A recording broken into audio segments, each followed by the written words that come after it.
Sean, I'm curious about the nature of the relationship of work in this exhibition to Venice itself. How explicitly have you thought about Venice? I couldn't tell you, in all honesty, that it's explicit. I mean, I'm obviously influenced by it, as I'm influenced by every venue where I show, and I'm showing in a lot this year, but I would say it's nuanced in that direction. Having installed it in this extraordinary space, the work has a conversation with Venice, doesn't it? I mean, in terms of its light, as well as the architecture and the buildings and the reflections. And there's a painting of mine at the end that faces the canal. So it's the Gatherer. The Gatherer.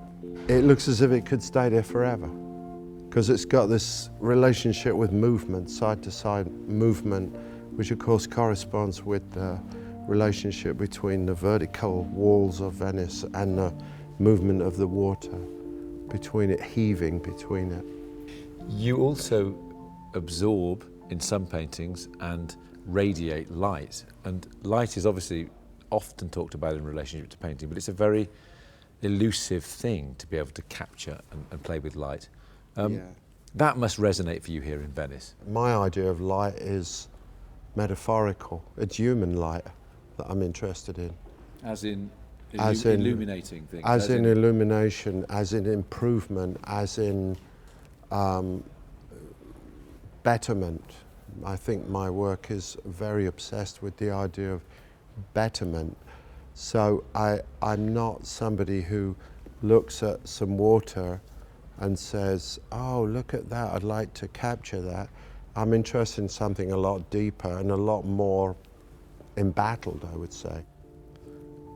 I make work that's very rigorous, quite conceptual, obviously engaged in some degree with computer language or repetitive music, rock and roll and so forth. But I allow experience to affect the work profoundly and derail it to some degree. However, the structure, the sense of structure, discipline in my work is very strong. So the intellect of the work is very strong, but then that's kind of the skeleton.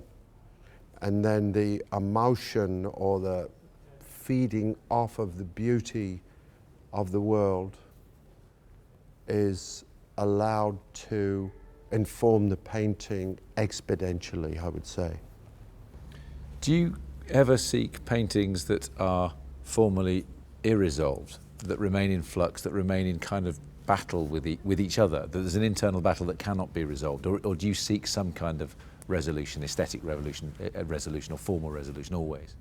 I mean, my work is based on the idea of serialization and repetition and simple counting systems. But of course it's all muddled up with mystery and emotion, things that can't actually be permanently, finally resolved.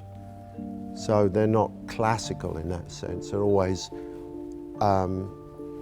complicated, complex, and a little in movement.